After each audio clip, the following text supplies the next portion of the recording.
What's up, everyone? It's Ryan Friend from Dust2.us. I'm here with Martin STYKO. Is that exactly how it's pronounced? Because on Wikipedia, it says it's a different pronunciation than how Americans are pronouncing it. So I'm Martin Styk. Martin Styk. Yes. Okay. And as a STYK. Okay. But STYKO.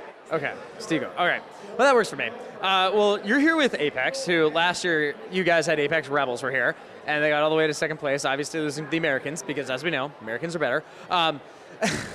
This year you guys have a very stacked team. Obviously, it's you, it's Shocks, Naka's there, JL, Jacob. Like, it's very stacked. You're coming in here after a somewhat disappointing RMR Open qualifier in Europe, but those are obviously really tough. How are you enjoying it in one of the penultimate best American events that we have? First of all, thanks for having us. This is really quite an experience, and I mean in a good way. We came here to gain some LAN experience, obviously. This is our first LAN as a team, but multiple LANs as individuals. But we needed like some kind of getting on the same page, especially when we're a young team. Especially, as you said, we're stacked, but we're coming from different backgrounds, different teams, different tiers. Yeah. And we really need to get on the same page on how to practice, how to play officials, how to do things that we do, get implemented, all the things that we learned from our previous teams into one like cohesive system. And this is why we are struggling right now, even for the RMR. We failed it, but it was like we were trying to play way differently than we are playing right now. So we had like a 1-week bootcamp prior to this event. We found a lot of stuff is working for us differently, and this is what we are trying to aim for. So we are here at this event not to necessarily win the event or like get points or get the trophy or whatever. This is our quite possibly the best learning experience that we can have right now, because this is open circuit. This tournament, like anyone can sign up, so it's amazing. And it just starting to make sense for EU teams to come over. The prize pool is pretty nice. The atmosphere here is really like everyone's vibing, chilling, shouting at each other, trash talking, NA at its finest here. Yeah, it's great. I mean, as you guys were finishing up your game, the team across from you was yelling at someone who probably dropped out of high school, going, "You're the high school dropout and you're IGLing." Like, it's just this kind of shit talk is what we have. It's funny, it's good, that's what it is. That's where I grew up on as well, in Slovakian lands. Like, the shit talking was always there. I liked it. I was never really a part of it, but I loved hearing about it. Yeah. I was that kind of non-conflict guy, just trying to, hey, you called me Dicky, yes, I am. So not getting too much into that, right? So obviously, as you're saying, all you guys are coming and learning how to really kind of play together on LAN. You guys had an interesting run today. You went up probably against one of the other best teams, just I guess due to seeding, Big Academy. You guys seem to struggle with a little bit against them. What was kind of going through your minds on that game, and how are you looking to kind of improve upon that for the group stage? Yeah, first of all, I think we were pretty confident going against them. But again, we lost. We were worst team, so props to them. But already, like, immediately after game, we don't like to talk like hour after the game is finished, because emotions are flowing through. But after that, you can kind of just sit down and you actually evaluate and debrief the game. We already learned a lot. Like, compared to other teams that we're facing here, BIG Academy actually like showed us something that we need to improve on, and this is exactly experience we came here for. I don't want to sound cliche or something, but they found our flaws, maybe accidentally, maybe preparation-wise. That's great, props to them. But we weren't, like, other teams in the EU weren't really able to use those mistakes and flaws. So right now we saw them for the first time, and we are instantly adapting on the fly. So this is something we're really trying to work on, how to spot these things, how to improve on them. We have a coaching staff here with Cuban as well, part of the major winner. So he's helping us a ton together with Paul, and yeah. So what do you think it really is about LAN that allows you to have such a difference? Like you were saying how, online and with the EU, because this is your first LAN, not a lot of teams are able to find out those issues, and here you're really getting that valuable experience. So like what is it that changes all that? I mean, I don't want to say this is pressure, because we're all experienced people on the server, but it definitely kind of helps that you're on stage here, and there's some like kind of stakes to the game. You lose, you might be out. You lose, you lose the seed or whatever throughout the tournament. So there's definitely more to play on as well when you're at home, comfortable. People play different Counter-Strike. Like that's the way it is. It's here, any LAN really. people are put out of the comfort zone. They make different mistakes. They make macro mistakes, micro mistakes. Like they overpeak. They fail the nades all of a sudden. Like you have to identify your flaws first to work on them. And LAN is perfect.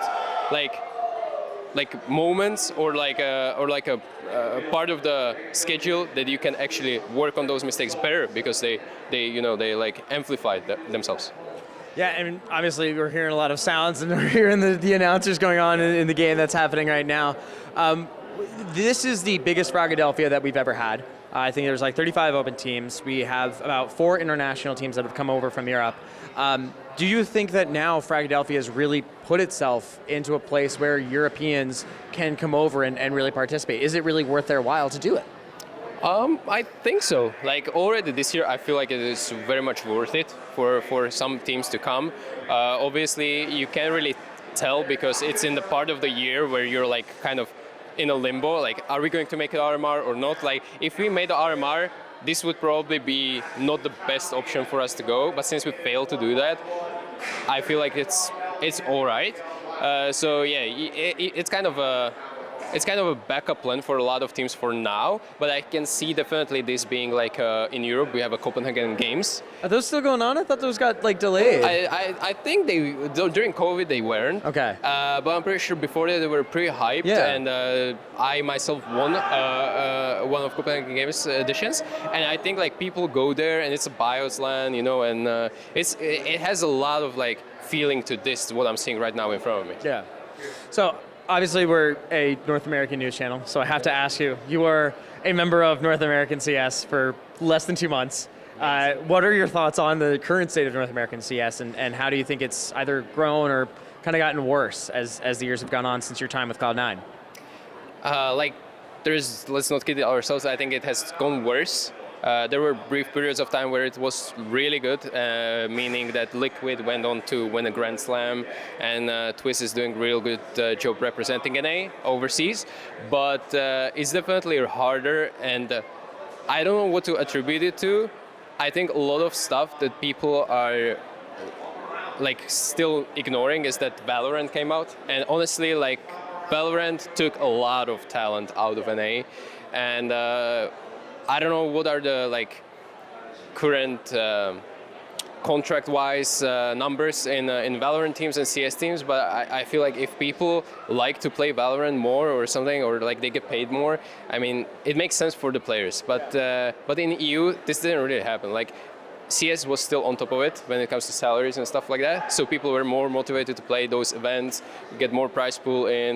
Majors are happening more often. The prestige tournaments happening more often. So I would blame Valorant a little bit, but at the same time, it feels like a lot of people were just starting to stagnate because of COVID, and they couldn't just get EU opposition to practice against.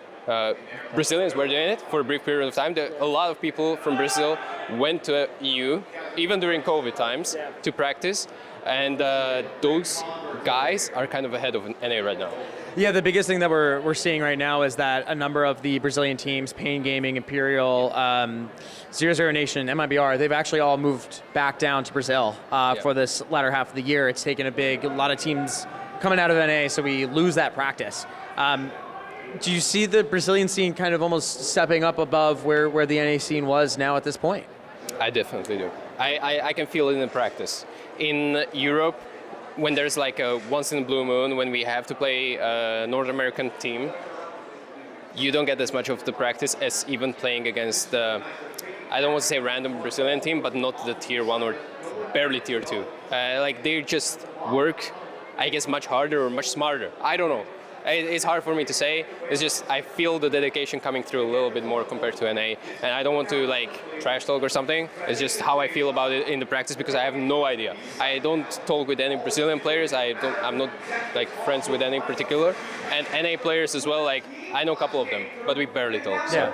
No, and I don't think that's an unpopular sentiment among even the top of the North American players, even commentators and journalists like us. Like we just know it, that it's a big problem where A lot of these North American teams don't seem to have the same level of work ethic or dedication. We see call-outs happening a bunch on Twitter of like, hey, you guys, like, make it a serious practice. Really try and put your best foot forward. And we just see constantly these Brazilian teams that have come into North America, they work harder and they work smarter. And they've really seen their region improve since then.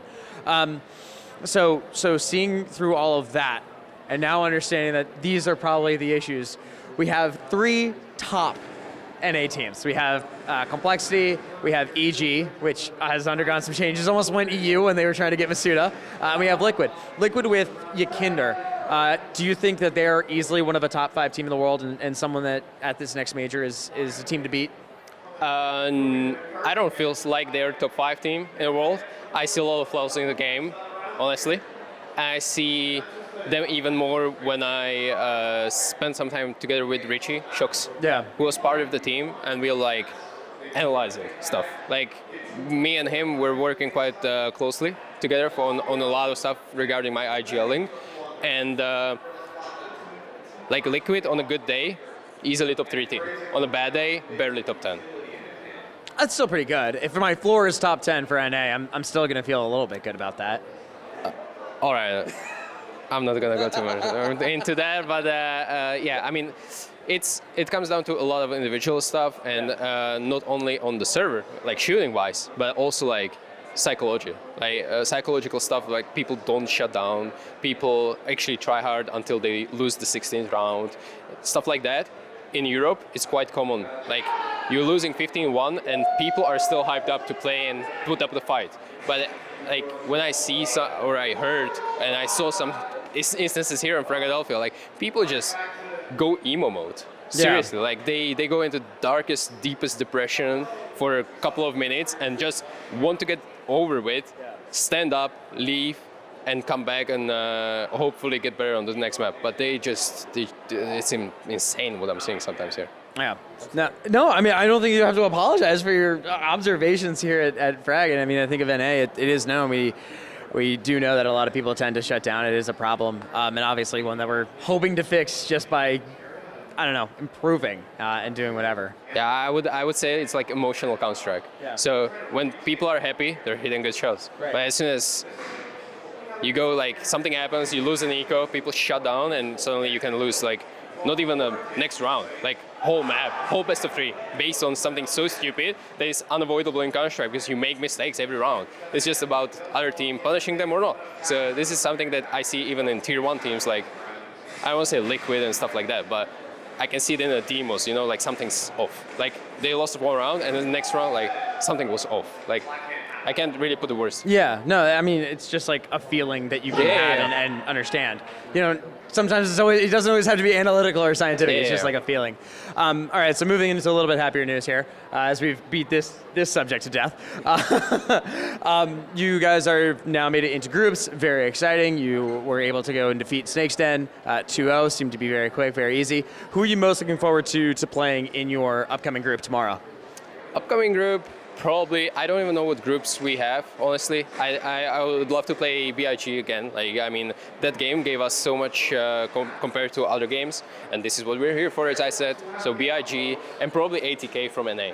So we practiced them three maps before the event, because there was literally no one to practice. I have no idea how it is. Like, you have a biggest event here in Philadelphia. 2 days prior, we come here, flew here, and we're ready to game. There's no one to practice. No one is even searching for practice 2 days before the biggest event of here. Oh boy. And so ATK, yeah, we practiced against them, and it was pretty fun. I mean, they were chill guys, learned a ton. I hope we learned them as well. They said it was one of the best practices they've had whole year. And I'm looking forward to meet them. And they have some European guy, Bolden Master, right? So that's... he was playing well. Swisher as well. Swisher was there. Yeah. We got the Swisher vote of confidence in that one. All right, well, STYKO, do you think that with learning all the stuff against BIG, you're going to be able to potentially take it all? I know you said earlier you weren't focused on maybe winning it, but do you think you have a shot? Yeah, definitely. We definitely have. We were playing our, like, B, almost the C game today, and we almost won on one map, and one got pretty hectic. But, 4 overtimes. Oh yeah, that was, yeah. So I think we are comfortable next time we're meeting them. Not only for the learning experience curve, but also for like actually beating them. Yeah. And I think they're nice guys. They're growing a ton. So I'm happy that they're actually here and we're not like only or one of the only European teams. So good luck to them. Yeah, awesome. Well, thank you so much, Martin. Super appreciate it. Everyone, make sure that you're checking out dust2.us on our YouTube and the homepage for more exclusive interviews right coming from Fragadelphia. See ya.